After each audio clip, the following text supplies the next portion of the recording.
Ever wonder what really happens in the White House kitchen? Behind those fancy doors, presidents' food choices tell quite a story, like the one who fired a chef for not matching his mother's recipe, or another who had the kitchen making grilled cheese at 3 a.m.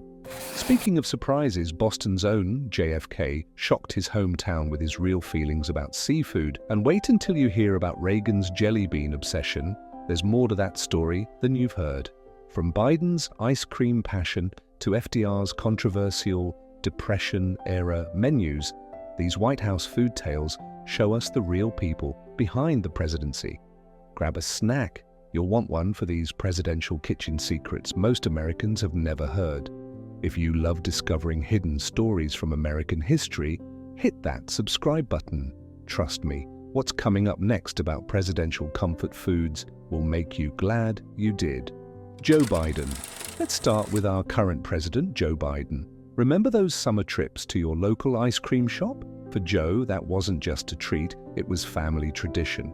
His grandfather, Ambrose Finnegan, taught him something he's never forgotten. Money spent on ice cream is always worth it. You've probably seen those photos of Biden with his chocolate chip cones. The president stops at ice cream shops so often that his security team jokes about planning routes around them. But here's something most people don't know. He actually keeps his favorite flavor, chocolate chip, stocked in the White House freezer year-round. But ice cream isn't his only comfort food connection. There's a story behind those pasta dinners he's famous for. Growing up in Scranton, Pennsylvania, his mother, Catherine, would make angel hair pasta every Sunday. Not just any pasta, it had to be perfectly al dente with just the right amount of butter. Today, the White House kitchen still follows those exact instructions, keeping that childhood memory alive. Speaking of particular food preferences, just wait until you hear what Trump's staff had to keep stocked 24/7. Let's just say it involved a very specific fast food order that had the White House kitchen staff scratching their heads. Donald Trump. Talk about a president with unique food preferences. Donald Trump made headlines with his McDonald's orders. His typical request: 2 Big Macs, 2 Filet-O-Fish sandwiches, and a chocolate milkshake. According to his former campaign manager, Corey Lewandowski, this wasn't just an occasional treat, it was his regular dinner during the 2016 campaign. But here's something that'll surprise you. Even with access to world-class chefs, Trump insisted on McDonald's in the White House. His reason? He worried about being poisoned and trusted McDonald's because of their preparation standards. The White House kitchen actually kept cases of Diet Coke ready. He reportedly drank 12 cans daily. Now, about that recipe the White House chef had to perfect: meatloaf. Not just any meatloaf, it had to match his mother's recipe exactly. The chef spent weeks getting it right, and even then Trump could tell if something was slightly off. The recipe became so important that it was passed down between White House kitchen staff like a secret document. While Trump loved fast food, Obama's favorite dish caused quite a stir. In fact, it started a nationwide debate about an age-old family recipe. Barack Obama brought his own special chili recipe to the White House, a recipe he'd been perfecting since his college days. The secret? Not 1, but 2 kinds of beans and a dash of turmeric. This wasn't just any chili. It was his go-to dish for important moments, like his first date with Michelle and campaign staff meetings. The recipe went viral when the White House shared it in 2012. Soon, Americans everywhere were trying Obama's Lucky Chili. What made it unique? He added red wine vinegar at the end, something his college roommate taught him that changed the whole flavor. But Michelle Obama really shook things up with her White House kitchen garden. It wasn't just for show. 2,000 pounds of fresh produce from that garden went straight to the White House kitchen. The chefs had to plan meals around whatever was in season. And suddenly, state dinners featured kale and sweet potatoes right from the backyard. But if you think Obama's food choices were healthy, wait until you hear about Bush Jr.'s White House chef drama. Let's just say his comfort food demands had one chef packing their knives and leaving: George W. Bush. George W. Bush might have been commander-in-chief, but he was also the sandwich-in-chief. His absolute favorite? A peanut butter and honey sandwich on white bread. The White House kitchen staff kept these ingredients stocked 24/7 because Bush would ask for this sandwich at all hours. Former White House chef Martin Mongiello spilled an interesting detail. Bush insisted on smooth peanut butter, never chunky. He picked up this habit during his morning jogs. The PB&J combo gave him quick energy without weighing him down. The funny part? During formal state dinners with fancy foods, he'd sometimes sneak back to the kitchen for his favorite sandwich, but his sandwich obsession caused a bit of drama. One new chef tried serving him an elevated version with artisanal bread and organic honey. Bush's response: "I just want my regular sandwich." That chef didn't last long in the White House kitchen. Now let's step back to the 90s, when Clinton's eating habits made headlines. His food choices sparked such a controversy that his doctors had to step in. Bill Clinton. Before his heart surgery in 2004, Bill Clinton was famous for his hearty appetite. White House staff members often caught him making midnight runs to McDonald's. His go-to order: 2 hamburgers and a side of fries, usually after long strategy meetings. Arkansas BBQ had a special place in his heart. Every time he returned home, he'd stop at McLeod's BBQ in Hot Springs, a tradition since his governor days. Their spicy BBQ sauce became so popular with the president that the White House kitchen kept gallons on hand. The kitchen staff had to learn the exact smoking technique for ribs that McLeod's used. Here's something most people don't know. Clinton loved jalapenos so much he'd eat them straight from the jar during cabinet meetings. His staff kept antacids nearby, knowing he'd need them after his spicy food adventures. The White House doctor finally stepped in when Clinton's acid reflux got too serious. While Clinton loved Southern cooking, Bush Sr. banned one vegetable from Air Force One. In fact, he hated this vegetable so much it caused an international incident. George H.W. Bush. President Bush Sr. made headlines in 1990 with his public declaration against broccoli. He banned it not just from his plate, but from Air Force One and the White House kitchen. "I haven't liked it since I was a little kid and my mother made me eat it. I'm President of the United States and I'm not going to eat any more broccoli." The California Broccoli Growers Association tried changing his mind by sending 10 tons of broccoli to the White House. Bush's response: he donated it all to local food banks. Meanwhile, his true breakfast love was a New England tradition: Maine blueberry pancakes with warm maple syrup, a habit from his Kennebunkport vacations. Speaking of traditions, Reagan's jelly bean obsession started long before the White House. And the reason behind it? It helped him kick a habit that was worrying Nancy. Ronald Reagan. Reagan's jelly bean story started in 1967 when he was trying to quit smoking. He switched from cigarettes to these tiny candies and it stuck. Not just any jelly beans, they had to be Jelly Belly brand. His favorite? Licorice flavored. The White House went through 300,000 Jelly Belly beans each month. The company created the blueberry flavor just for Reagan's 1981 inauguration. They needed blue ones to complete the patriotic red, white, and blue display. Every major meeting room in the White House had crystal jars filled with jelly beans. Nancy Reagan watched these sweet habits carefully. She had the White House chef focus on healthier, lighter meals to balance out her husband's candy addiction. But when it came to state dinners, she insisted on elegant French cuisine. Quite a change from the jelly beans.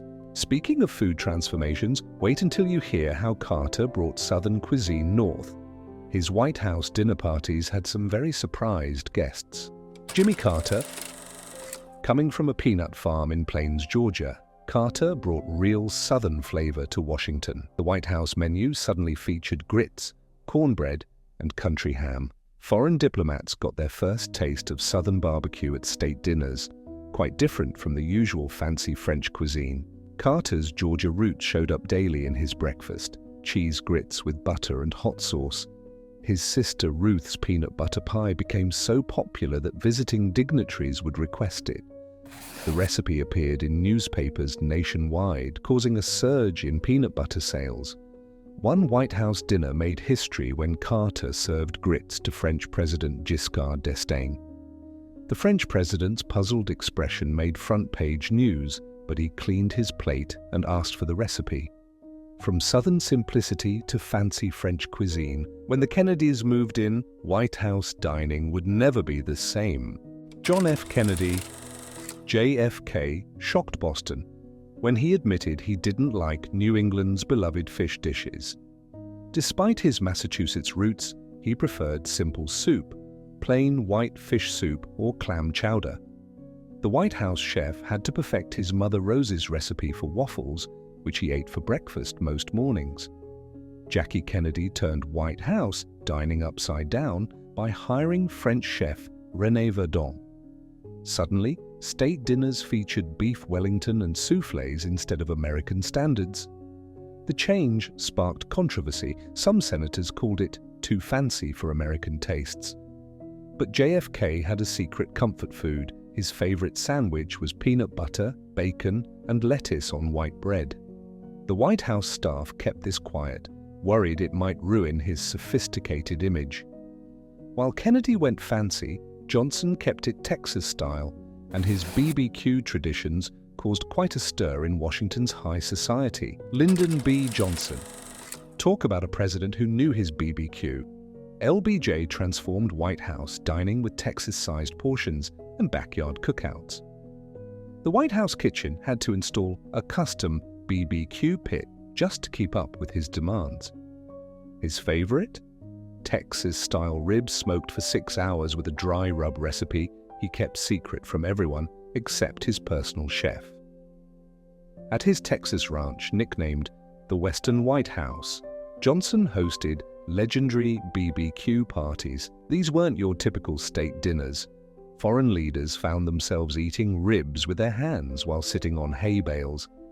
German Chancellor Ludwig Erhard once showed up in a formal suit, only to end up with BBQ sauce on his tie. The president's daily breakfast was pure Texas: chipped beef on toast, grits, and coffee strong enough to float a horseshoe. His appetite was so famous that White House staff had special plates made that were twice the normal size. In meetings, Johnson often negotiated over Texas chili, no beans allowed, just meat and spices. He called it negotiation fuel, and many significant civil rights discussions happened over bowls of his famous chili. But earlier in the 60s, Eisenhower had his own cooking secrets that would surprise you. Dwight D. Eisenhower. Eisenhower brought his military cooking skills right into the White House kitchen.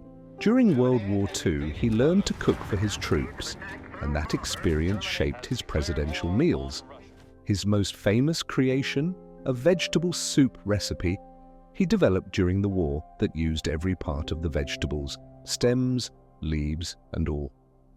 The White House staff discovered Ike was quite particular about his steak. He insisted on burning it. Former White House chef François Ricevi revealed Eisenhower would inspect the meat himself, sending it back if it wasn't charred enough. His reasoning? In the army, you learn to kill anything that could make you sick. Ike started every morning with soft-boiled eggs, toast, and his special Scotch-spiked coffee. For dinner, he often cooked himself, especially his prized beef stew. He even installed a small grill on the White House roof where he'd cook steaks while discussing military strategy with his advisors. Now here's something that'll surprise you about Truman's taste. It caused a major problem with the White House budget. Harry Truman. Truman frustrated the White House kitchen with his simple Missouri tastes. He wanted the same breakfast every day: toast, eggs, bacon, and milk, calling fancy food a waste of time and money. The kitchen staff, trained in fine dining, had to learn to make chicken and dumplings his mother's way. During the massive White House renovation from 1949 to 1952, Truman moved to Blair House. The simpler kitchen there actually made him happier. He called the food more like home, especially his favorite meatloaf and double portion of butter beans. He'd often tell visitors, "You can take the boy out of Missouri, but you can't take Missouri out of his stomach." The White House chef quit in protest when Truman insisted on serving hot dogs to Winston Churchill. Churchill, surprisingly, loved them and asked for seconds. Truman later said, "Sometimes the simplest meals make the best diplomacy." And finally, the most surprising presidential food story of all, FDR's controversial White House menu that changed American dining forever. FDR's White House faced a unique challenge, serving meals during the Great Depression while millions of Americans went hungry. Eleanor Roosevelt took charge, implementing what became known as Eleanor's Example Meals, simple dishes showing Americans how to eat on a budget. The White House started serving hot dogs to visiting royalty, sparking nationwide controversy. When King George VI visited in 1939, the menu included hot dogs and beer at a picnic. The British press was horrified, but the king asked for seconds. This famous hot dog summit made headlines worldwide. Eleanor insisted on Depression-era portions in the White House. Sunday dinners cost less than 7 cents per person. She hired staff dietitian Henrietta Nesbitt, who became known for possibly the worst White House food in history. Even FDR complained about her legendary bad cooking, especially her string beans, which he called rope-length vegetables. This White House menu revolution changed how Americans viewed food during tough times. While other presidents had showcased luxury, the Roosevelts proved that even the White House could tighten its belt when the country needed it most. From secret sandwich cravings to state dinner surprises, our presidents' food choices tell us more than just what they like to eat. They tell the story of America itself, from FDR's Depression-era hot dogs with kings to Obama's White House garden revolution. Think about it.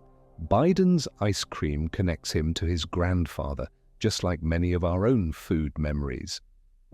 Trump's fast food obsession shows how times have changed, from Jackie Kennedy's fancy French meals and Carter's grits at state dinners. That's pure American pride on a plate. These presidential food stories remind us that even the most powerful people in the world can't resist the comfort of a favorite family recipe or a midnight snack craving. And here's what makes these stories special.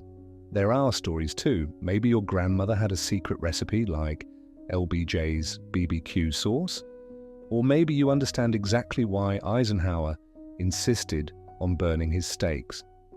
If you enjoyed these tasty presidential tales, don't forget to hit that like button. Subscribe to catch more incredible stories about American history that most people have never heard. And tell us in the comments which president's food choice surprised you the most. See you next time with more amazing stories from American history.